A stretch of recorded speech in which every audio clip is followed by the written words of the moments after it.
Assalamualaikum warahmatullahi wabarakatuh. Perkenalkan, nama saya Yunisa, NPM 23412017. Di sini saya akan menjelaskan dampak positif dan dampak negatif dari media sosial. Media sosial adalah sebuah media yang didesain untuk memperluas interaksi sosial manusia yang menggunakan internet dan web. Ia memungkinkan manusia untuk saling berinteraksi tanpa dibatasi ruang dan waktu. Media sosial dapat dikelompokkan menjadi beberapa bagian besar, termasuk social network, discuss share, publish social game, MMO, virtual world, dan livecast. Pengguna media sosial dapat berbagai interaksi dan terhubung dengan orang lain secara online. Media sosial membantu kita terhubung dengan orang yang memiliki minat yang sama dengan kita, mempromosikan bisnis atau merek kita dengan cara yang efektif, dan membantu kita untuk mempelajari lebih lanjut tentang apa yang terjadi di dunia sekitar kita. Media sosial mempengaruhi kehidupan manusia dengan berbagai cara. Berikut beberapa contohnya. Yang pertama, berkomunikasi dan berinteraksi. Media sosial memungkinkan pengguna untuk berkomunikasi dan berinteraksi secara online, memudahkan mengirim pesan, berbagi informasi, memperluas dengan jaringan kontak. Yang kedua, mendapatkan informasi. Media sosial menjadi sumber informasi yang cukup cepat dan mudah dapat diakses, membantu pengguna untuk mendapatkan informasi terbaru tentang berbagai topik dan berita hingga kebudayaan. Selanjutnya, pembelajaran dan pemasaran. Media sosial dapat digunakan sebagai sarana pembelajaran dan pemasaran dengan berbagai platform yang tersedia untuk belajar, berbagi informasi, dan melakukan pemasaran produk atau layanan. Selanjutnya, mempromosikan bisnis dan merek. Media sosial membantu penggunanya untuk mempromosikan bisnis atau merek, mengiklankan produk, dan memperkenalkan kepada masyarakat luas yang dapat meningkatkan kualitas merek tersebut. Yang kelima, memperluas interaksi sosial. Media sosial memperluas interaksi sosial manusia dengan manusia lainnya menggunakan internet, teknologi web, yang dapat membantu menghapus jarak antar manusia dan mempersingkat waktu dalam berkomunikasi. Yang keenam, melakukan berbagai kegiatan sosial. Media sosial menyediakan fasilitas untuk melakukan berbagai kegiatan sosial, seperti melakukan komunikasi atau interaksi secara daring dan juga video. Selanjutnya, membantu mengurangi waktu. Media sosial membantu penggunanya untuk mendapatkan informasi dari berbagai belahan dunia secara cepat, yang dapat menghemat waktu. Selanjutnya, yang kedelapan, membantu mengubah pikiran. Media sosial dapat membantu pengguna untuk mempelajari lebih lanjut tentang apa yang terjadi di dunia sekitar kita, yang dapat membantu mengubah pikiran dan meningkatkan pemahaman. Yang kesembilan, membantu berbagai pemikiran, ide, dan pengalaman.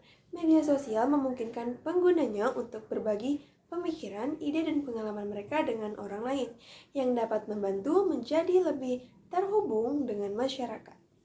Selanjutnya, membantu menciptakan koneksi. Media sosial membantu penggunanya untuk membentuk koneksi antara orang-orang yang memiliki minat yang sama, yang dapat membantu memperluas jaringan kontak dan membantu membentuk hubungan yang lebih kuat. Nah, dalam hal ini media sosial mempengaruhi kehidupan manusia dengan berbagai cara, dari berbagai informasi, melakukan pemasaran, hingga dapat membantu menciptakan hubungan yang lebih kuat. Namun, juga perlu diingat bahwa media sosial dapat memberikan dampak negatif, seperti membuang waktu, mengalihkan pikiran, atau menyebabkan kebencanaan jika tidak digunakan dengan tepat. Selanjutnya, kita akan membahas dampak baik dari media sosial. Yang pertama, mempermudah komunikasi. Media sosial dapat mempermudah komunikasi antar manusia tanpa memandang jarak dan waktu. Yang kedua, meninggalkan jejak dan bukti menjadi bukti yang kuat. Media sosial dapat menjadi bukti kuat dalam beberapa situasi, seperti dalam kasus hukum. Yang ketiga, menghilangkan rasa jenuh. Media sosial dapat menjadi sarana hiburan dan menghilangkan rasa jenuh. Yang keempat, membuka peluang pekerjaan baru. Media sosial dapat membantu kita sebagai masyarakat untuk mencari pekerjaan yang dapat kita ditemukan berbagai platform seperti di Instagram, Telegram, dan WhatsApp. Yang kelima, konektivitas sosial. Media sosial memungkinkan remaja untuk terhubung dengan teman-teman, keluarga, dan komunitas secara lebih mudah dan cepat, terlepas dari jarak dan geografisnya tersendiri. Yang keenam, kreativitas dan ekspresi diri. Media sosial dapat digunakan sebagai sarana untuk mengekspresikan diri, berbagi karya seni, dan menunjukkan bakat remaja dalam berbagai bidang. Yang ketujuh, kesadaran sosial. Media sosial dapat meningkatkan kesadaran sosial tentang isu-isu sosial dan lingkungan yang mendorong partisipasi aktif. Yang kedelapan, mempromosikan bisnis atau merek. Media sosial dapat digunakan untuk melakukan pemasaran, seperti mempromosikan suatu produk dengan cara mengiklankan produk tersebut untuk memperkenalkan kepada masyarakat yang luas, untuk meningkatkan loyalitas merek tersebut. 9. Membantu mempelajari. Media sosial dapat membantu penggunanya untuk mempelajari lebih lanjut tentang apa yang terjadi di dunia atau sekitar kita. Yang terakhir, membantu berbagai pemikiran, ide, dan pengalaman. Media sosial memungkinkan untuk berbagi pemikiran ide dengan orang lain. Nah, itulah dampak baik media sosial pada kehidupan manusia, yang dapat mempermudah komunikasi, meninggalkan jejak yang dapat menjadi bukti kuat, dan lain sebagainya. Penggunaan media sosial dapat mempengaruhi kehidupan manusia dengan dampak negatif seperti yang pertama, mengganggu waktu tidur. Penggunaan media sosial yang terlalu sering dapat menimbulkan gangguan waktu tidur yang dapat menyebabkan masalah kesehatan. Yang kedua, membuat candu. Pengguna media sosial yang terlalu sering dapat membuat penggunanya merasa candu dan cenderung malas melakukan kegiatan lain yang dapat menyebabkan gangguan kesehatan, khususnya pada anak remaja. Yang ketiga, membuang-buang waktu. Penggunaan media sosial yang terlalu sering dapat menyebabkan penggunanya menghabiskan waktu secara berlebihan, secara tidak sadar yang dapat menyebabkan gangguan kesehatan. Yang keempat, membuat kecanduan. Pengguna media sosial yang terlalu sering dapat membuat pengguna menjadi kecanduan terhadap internet yang dapat menyebabkan gangguan kesehatan. Yang kelima, menimbulkan FOMO. Penggunaan media sosial dapat menimbulkan ketakutan tidak ada yang lain yang dapat menyebabkan gangguan kesehatan. Yang keenam, membuang privasi. Pengguna media sosial dapat menyebabkan kurangnya privasi yang dapat menyebabkan masalah kesehatan. Yang ketujuh, membuang kesadaran sosial. Pengguna media sosial yang terlalu sering dapat menyebabkan pengguna menjadi lebih tidak sadar dengan isu-isu sosial dan lingkungan yang dapat menyebabkan gangguan kesehatan. Yang kedelapan, membuang kesadaran sosial.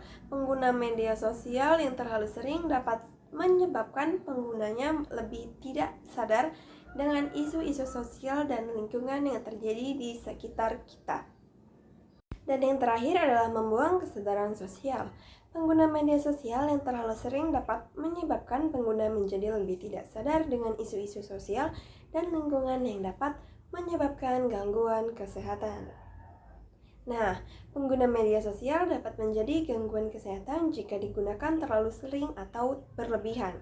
Jika tidak bijak untuk mengurangi dampak negatif, pengguna media sosial harus menggunakan sosial media dengan bijak seperti menghadapi masalah kesehatan, menghindari pengguna media sosial sebelum tidur, dan menghindari pengguna media sosial yang berlebihan.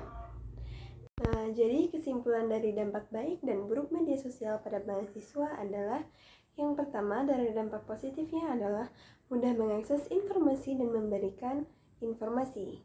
Yang kedua, memperoleh pengetahuan dan memudahkan mencari informasi seputar pengetahuan dan tugas-tugas. Yang ketiga, meningkatkan motivasi belajar dan menjalankan berbagai kegiatan. Dan yang keempat adalah memperoleh timbal balik dan berinteraksi dengan sesama pengguna. Yang kelima, membangun hubungan dan menciptakan isi user-generated content. Nah, yang kedua, dampak negatif. Kesimpulan dari dampak negatif yang pertama adalah ketergantungan terhadap media sosial, yang kedua penggunaan yang tidak bijak, dapat menghasilkan ketergantungan, menyesat waktu, dan menghambat prestasi belajar. Yang ketiga, mungkin menjadi korban perundungan sosial atau cyberbullying. Yang keempat, mungkin menyebabkan konflik dengan orang lain. Untuk mengatasi dampak negatif, mahasiswa perlu bijak dalam menggunakan media sosial, membatasi penggunaan, memperbanyak kegiatan di luar, dan membatasi notifikasi. Itu saja yang dapat saya sampaikan. Saya akhiri. Wassalamualaikum warahmatullahi wabarakatuh.